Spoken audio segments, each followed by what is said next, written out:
je gère la situation.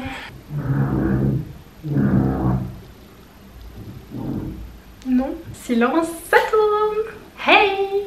Nous revoici donc aujourd'hui pour de nouvelles histoires secrètes. Je ne vous réexplique pas et on passe de suite à la première histoire. Premier rêve. J'étais dans un transport public, dans un bus, rempli notamment avec des étudiants. Tout le monde était assez friendly, il y avait une bonne ambiance, sauf le chauffeur qui était vraiment pas très sympathique. Assis un petit peu plus devant, il y avait un petit garçon qui surveillait deux jumeaux, ses frères et sœurs. Sauf que lui déjà était très petit et il était en charge de deux bébés, ce que je trouvais ça assez particulier, sachant qu'il n'y avait aucun adulte à l'horizon. Le chauffeur n'était pas du tout indulgent, il ne voulait aucun bruit ni déplacement, mais les pauvres, ils étaient quand même petits, il fallait être compréhensif, sachant qu'ils étaient tout seuls. D'autant plus que les enfants étaient en plus très très sages. Il y a juste un moment où l'un des deux bébés a failli tomber du siège, donc le petit garçon a eu peur et a essayé de le remonter sur le siège. Mais sinon, hormis ça, ils étaient très très sages. Tous les étudiants commençaient un petit peu à charrier le chauffeur qui n'était pas sympa. Donc au bout d'un moment, il a arrêté tout et s'est levé de son siège pour commencer à passer entre les allées et voir qu'est-ce qui se passait. Et à la surprise de tout le monde, le chauffeur ne faisait que s'en prendre aux enfants. Alors que eux n'avaient rien fait du tout, donc c'était vraiment de l'acharnement, mais pour rien du tout. En plus, quelqu'un avait expliqué que ces enfants étaient des enfants battus, qui venaient de rejoindre leur mère qui était en prison. Donc ils étaient sûrement allés lui rendre visite et ils rentraient du coup en bus. Rien que d'entendre cette histoire, mon sang n'avait fait qu'un tour et j'étais prête à tout pour défendre ces pauvres petits enfants orphelins. La jumelle m'avait regardée en plus avec ses grands yeux bleus et ça m'avait pris d'émotion de me dire qu'on puisse toucher à un être si innocent, si pur. Et ouais, rien que de penser à ça, ça me mettait les frissons et ça me mettait vraiment hors de moi. Rien que d'imaginer ça, c'était impossible pour moi. Je pense qu'elle avait ressenti mon émotion car à ce moment-là, elle a tendu les bras vers moi et s'est un petit peu avancée pour que je la prenne dans mes bras et je pense qu'elle voulait seulement un petit peu d'attention et d'amour. Je l'ai assise du coup sur mes genoux et elle voulait jouer un petit peu au cheval, donc hop, je l'ai mise sur ma jambe et adada, adada, adada. J'étais vraiment très émue par ces enfants qui avaient une vie terrible déjà à leur âge. Déjà plus tard je trouve ça horrible, mais alors déjà à un âge si jeune je trouvais ça terrible. D'autant plus que le chauffeur était vraiment très méchant et je sais pas pourquoi il voulait absolument les persécuter. Mais heureusement il y avait une vraie solidarité entre tous les étudiants. On était tous contre le chauffeur, ce chauffeur qui était juste bête. En plus j'adore les enfants donc j'étais vraiment prête à les recueillir chez moi. J'avais tellement envie de les aider. Ces pauvres petits êtres, ah là là, ça me tordait à l'intérieur, c'était horrible. En plus ils étaient tellement adorables, vraiment. Le feeling passait en plus super bien et j'étais hyper complice avec la petite que j'avais du coup mis à cheval sur ma jambe. C'était vraiment trop mignon. Mon rêve a pris fin et je sais qu'en me réveillant j'avais qu'une seule envie, c'était adopter un enfant abandonné, un enfant qui a besoin de chaleur humaine et d'un foyer. Et pourquoi pas d'ailleurs pour plus tard adopter un enfant, même si je sais que ce n'est pas un monde idéal, ce n'est pas en claquant des doigts qu'on adopte un enfant. C'est des procédures très très longues et souvent pénibles, mais j'y ai déjà pensé depuis un certain temps et ce rêve m'avait encore plus donné envie et pourquoi pas. Voilà pour le premier rêve, on passe maintenant au second rêve. Si je vous parle de Jack Sparrow, est-ce que ça vous dit quelque chose? Eh bien vous devriez. Ce rêve était assez fantastique. Je faisais partie d'une équipe et nous étions donc en battle afin de remporter la victoire. Chaque équipe disposait d'un bateau, un petit peu à la Pirates des Caraïbes, et nous devions donc nous affronter. Nos adversaires nous avaient proposé un marché que j'avais hésité à accepter. Mais je sentais la fourberie et j'avais eu raison. Heureusement, au dernier moment, j'ai fermé la porte. Vous savez un petit peu les énormes portes comme pour les châteaux par exemple.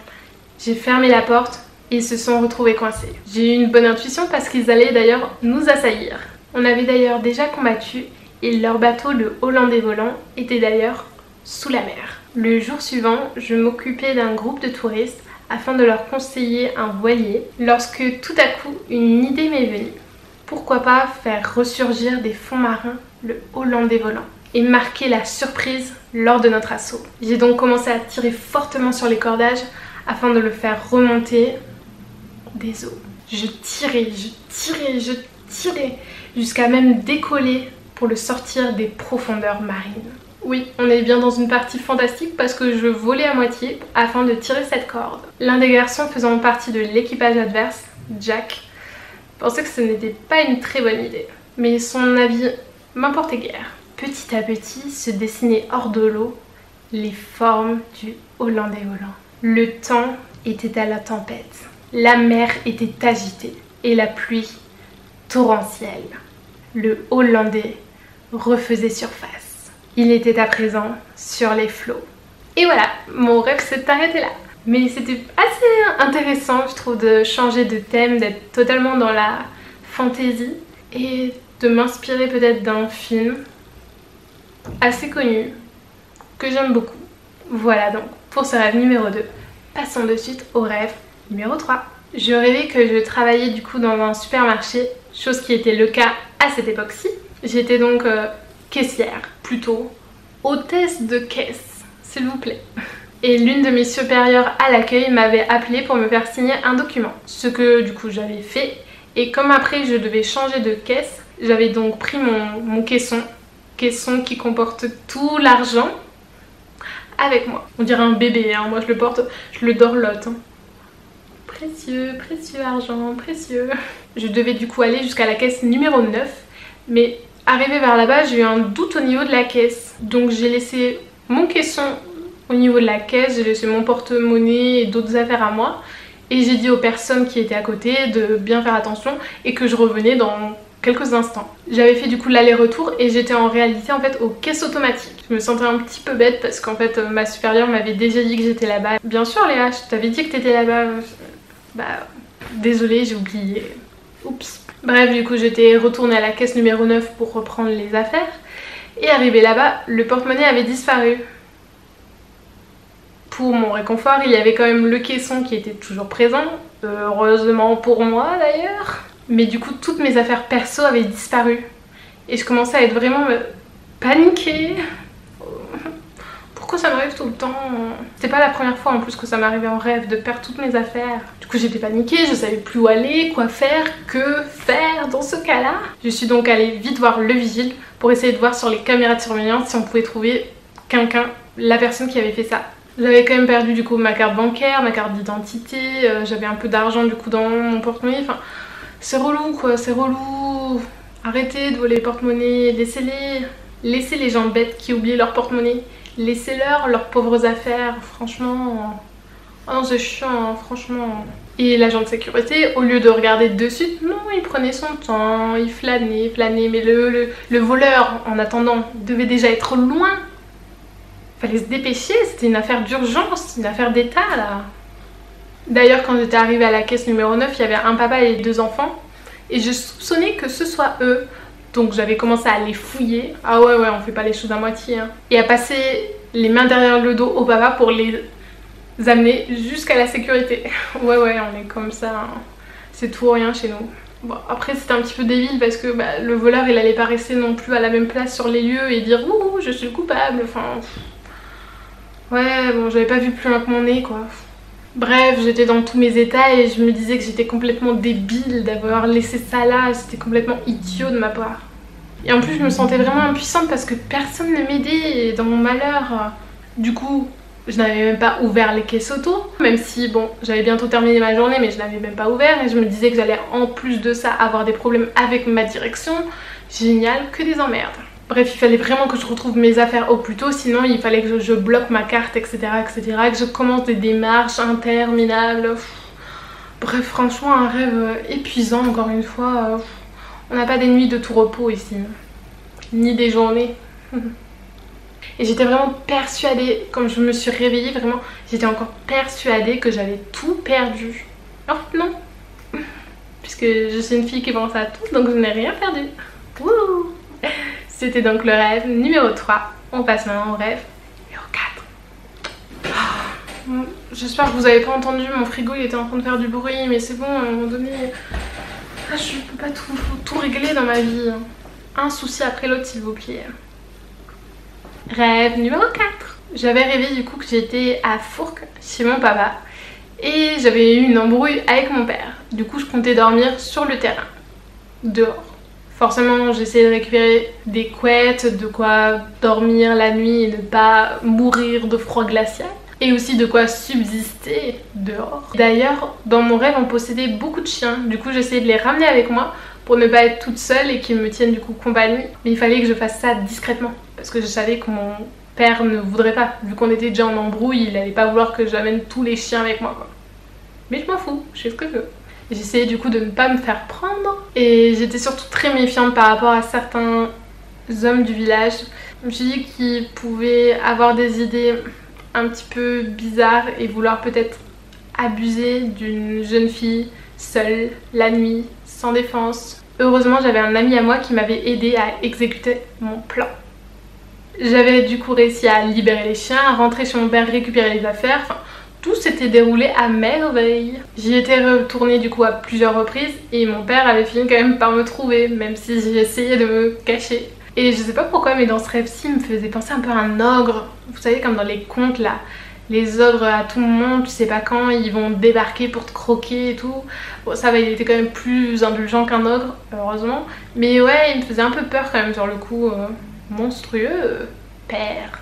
Je m'étais cachée du coup dans le salon, puis dans une pièce à l'étage, pièce qui me fait absolument peur puisque c'est une pièce toute noire. Mais là bon, c'est pas grave, pour essayer de me camoufler, tout passait, hein, j'étais prête à tout. Quand mon père du coup m'avait repérée, il avait essayé de me convaincre de pas dormir dehors quoi. Il avait quand même un peu de compassion je pense et il m'avait dit bah voilà que j'allais avoir froid etc. Mais moi que nenni, je voulais désormais vivre mon aventure, être téméraire, une vraie vaillante. Ah oui, il faut pas me le dire 2 fois, c'est bon, une fois qu'on m'a contrariée, tant pis. J'allais vivre mon aventure sauvage dans la nature pour une nuit. Je devais donc retourner lui parler pour l'affronter. Mais mon rêve s'est arrêté. La la la la la la la la la la. Je sais pas pourquoi je chante. Qu'elle est lourde. En plus de base c'était même pas ce rêve là que je devais raconter, c'était un autre. Et ben on va passer à l'autre rêve. Ce sera un rêve bonus celui-ci. Un petit bonus. Moi, ma che bello. J'avais fait un petit rêve lucide. C'était la première fois que je faisais un rêve lucide. Oh, waouh. En fait je savais que j'étais dans un rêve mais j'étais très proche du réveil. Donc j'essayais de faire attention, de garder cet état de semi-repos, semi-éveillé. C'était hyper particulier mais c'était hyper cool. Dans ce rêve j'avais donc décidé de voler, d'explorer les différents univers, dont un que je n'étais pas censée découvrir maintenant, que j'étais censée découvrir après ma mort. Où il faut toujours une partie un peu moins réjouissante dans le rêve. Et du coup je sais voilà, j'avais quand même été jusqu'à ce monde-ci, enfin cet univers parallèle, je ne sais pas trop comment l'appeler. Ouais, je me baladais comme ça, je flottais au-dessus en train de me balader dans différents univers. Et dans cet univers-là, je pouvais aller très vite. Je pouvais me balader ouais, au-dessus de la galaxie et aller hyper vite. C'était super intéressant, ça m'avait jamais fait ça auparavant. Mais après c'était particulier parce que j'avais pas vraiment la sensation de voler. Je pense de par peut-être la surexcitation, de faire un rêve lucide comme c'était l'une des premières fois. Et je sais pas aussi la non-maîtrise aussi de ce vol. Je pense que j'étais tellement surexcitée, j'avais pas vraiment la sensation de voler. Moi j'étais surtout émerveillée par tout ce qui m'entourait, tout cet univers qui s'offrait à moi. Ça c'était vraiment magique. Mais après le reste j'avais pas trop de sensations, c'était pas la sensation de voler comme on peut peut-être se l'imaginer. Et en plus je savais quand même pertinemment qu'à tout moment si je le décidais, je pouvais me réveiller. Donc c'était pas non plus en pleine immersion. Bref voilà, c'était juste un petit survol au niveau de la galaxie mais c'était hyper intéressant, notamment pour moi qui n'avais jamais fait de rêve lucide. Enfin, il me semble que j'en ai fait un et mini story time, ce rêve lucide je crois qu'en fait il y avait Harry Styles. Oui, Harry revient souvent dans mes vidéos, pourquoi pas. Il était là sur un terrain, j'étais là aussi et je sais qu'à un moment donné j'ai réalisé que j'étais dans un rêve que je crois que j'ai regardé mes mains et j'ai aperçu un truc qui était pas normal et je me suis dit ouais je suis dans un rêve et je savais que j'étais dans un rêve. Et genre j'étais tellement surexcitée d'être dans un rêve que j'ai même pas eu le temps d'aller ni lui parler, ni lui faire la bise, ni rien du tout. J'étais comme ça, je suis dans un rêve, je suis dans un rêve, je suis dans un rêve, avec Harry, avec Harry, avec Harry. Et je me suis réveillée. Genre le rêve le plus court de l'histoire humaine, genre je crois qu'il a duré 1 minute, genre j'ai vu Harry, c'est comme ça, je suis dans un rêve, je suis dans un rêve, je me suis réveillée. Du coup ouais, je sais plus si celui-ci je l'avais fait avant ou après, mais ouais j'avais très peu fait de rêve lucide et là du coup de pouvoir, là c'était un peu plus long, vraiment de pouvoir explorer toute la galaxie comme ça en étant au-dessus et planer au-dessus des mondes parallèles, c'était hyper intéressant, enfin moi j'avais adoré. Et vous avez déjà fait des rêves lucides? Je sais que pendant un temps quand je notais mes rêves ça m'aidait vachement mais j'aimerais bien en refaire. Donc si vous avez des conseils ou si vous en faites souvent, dites-le moi en commentaire. Sur ce, les amis, je vous fais plein de bisous, je vous dis à la semaine prochaine, lundi 16 h pour une nouvelle vidéo. Bisous, bye. Toujours très glamour.